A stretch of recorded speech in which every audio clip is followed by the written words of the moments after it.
Hi, this is Monica from Oma's Place, and I have a fun little tutorial for you today. We're going to be doing some appliquing together.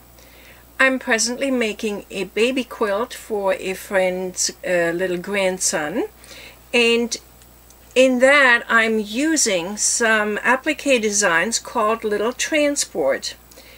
I'm making available to you a free sample from this set so that you can practice your appliquing skills.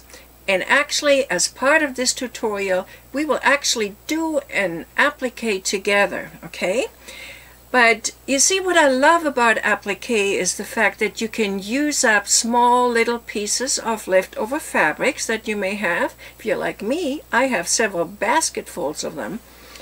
And in addition to that, you can match it up with other things in the environment. For example, my friend has this fabric in a bed skirt for the crib. So I tried to match up with the kind of fabrics that I used, even putting a little bit of the fabric into one of the applique pieces here. It's just a lot of fun to do this, and I hope you will find the same. I want to talk just a little bit about maybe how our applique may be just a little different from some other sites. We all do things differently as digitizers, and there are some things that I think make our applique just a little bit better quality. This is one of the things. First of all, when you are going to be doing your applique, you will find that we are using a tack down stitch that's a triple bean. And the triple bean stitch keeps the fabric really nice and secure. You will see that as we're going to be stitching it out in just a bit. But as it keeps the fabric down really nice and secure, it allows you to trim it up very close, so that if you should be cutting just a tiny little bit into the thread that holds it down, it wouldn't matter, because there are 3 stitches for each stitch that holds it there. So that makes trimming up close really nice. That also means that the edges around our applique will not show little pieces of the fabric showing. And that's what I think makes for a quality applique design. You will also find that I don't use a running stitch underneath the satin stitch.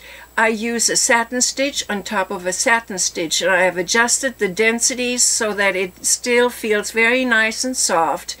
You will again find that the coverage of the fabric edges is excellent.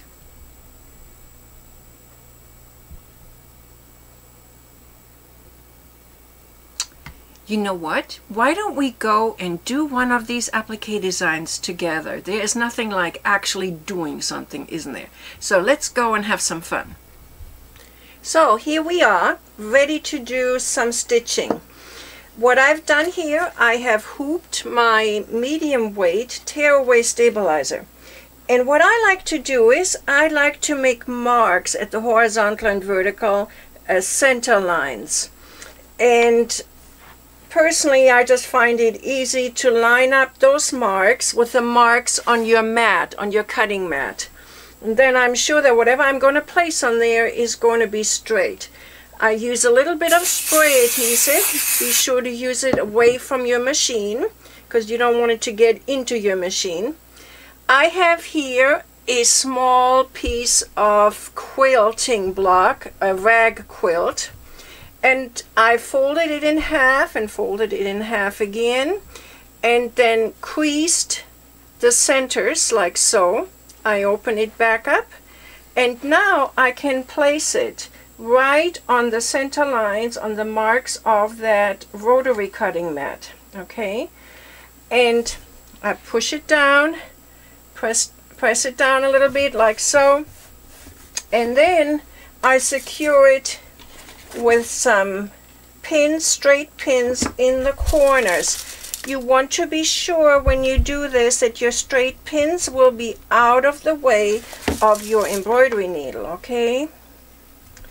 Okay, soon we'll be ready to take this to the machine and stitch it out. Hi, here we are at the machine and we are almost ready to stitch it. There is one more thing I wanted to bring to your attention. What we like to do at Oma's Place is put something underneath your fabric that will cause better adhesion of the applique fabric to the item to be embroidered. What I mean by that, have you purchased some applique designs and you found that once you wash the garment or the item that you put the applique on, that it just doesn't look as good anymore? It's wrinkled and kind of looks old and not very nice anymore? Well, then you have also, I'm sure, had applique designs that just looked beautiful. And no matter how many times you washed it, it always looked good.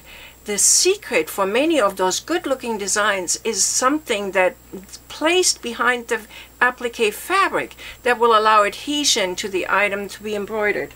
So in this case here, when you look at this, you see the little sails and you see the little boat itself. I placed some light steamer seam too. Take the light version. You don't want the regular version. It just makes it too harsh and thick looking afterwards. But the light steamer seam too, it has adhesion on both sides. Just follow the instructions that come with this package. I purchased mine in the United States at Walmart. Joann's has it, Hancock's has it, and you can get it online as well. What I do then, I press it onto the back of the piece of fabric I'm going to be using here for this little airplane design that we're going to be stitching out. And once you have pressed it on here, you will remove the backing, and all that's left in place is a somewhat sticky back of your fabric. That's what we're going to be using to place on top of the stitched outline. So we're getting ready here to stitch this out. I've sent my design to my machine. I have centered the needle over the marked center point, and I am ready to get started on stitching the outline for this little plane. So here we go. You see the outline that we just stitched? All right. You take your piece of fabric that we prepared with a sticky in the back, okay? You place that right over this outline. Make sure that all the stitches are covered on all sides. Press down on it a little bit and place it back on your machine for the tack down stitches. Okay, here we are. See, there's your stitched out tack down outline of the airplane body. And my preferred scissors for this are little Fisker scissors. They are curved tipped and very sharp, and I find that I can get up really close to the tack down line there. What you do is here, you pull back on this, pull it up and away from the fabric, because you don't want to cut the fabric. I'm finding that the backing of this steamer seam 2 tends to adhere especially to flannel, which is what this is, so I have to be careful that I don't cut the fabric. All right, I keep the tip up, and that allows me to get really close to the tack down line. And I trim around with my left hand. If you're right-handed like me, you will pull on the fabric and pull it away. And see how nice and close I can get to the tack down line here. If you don't the first time, you can always go back and do a little bit more trimming, and I find these scissors really allow me to do that. Okay, now we're getting down into a corner here, and corners are best done by advancing the lower blade into the corner there. Can you see that? And then following through with the rest of the scissors. Okay, and here we go again, close up all around the airplane. And finish doing this, and then we go back to the machine and stitch out the rest of it. That was pretty easy, wasn't it? What I'm showing you here is the satin edge around the applique. That's our first layer We are now going to follow it up with a second layer, and you will see that our first layer is really covering quite well. Once the second layer is on it, it will really fully cover it. This is different than from some other appliques you may have purchased from other sites. We really do try to make that edge fully covered so there is no unraveling of the fabric. Okay, can you see the edge now? It is much better covered. This is the second time around, and I don't think you will have any problem with that edge ever unraveling. Okay, here we go. There you are with your finished little propeller airplane. Isn't that cute? And it took almost no time at all. You will be so pleased to see how fast these stitch up. All right, let me just make a few more finishing comments here, okay? And then we're done. Okay, once you have your stitched out design, you want to remove your stabilizer from the back. Remove all of it, also the part that's inside the plane, okay? Just pull it back. That's why I like medium weight tearaway stabilizer. And a really important part to this is that you then press the item from the back.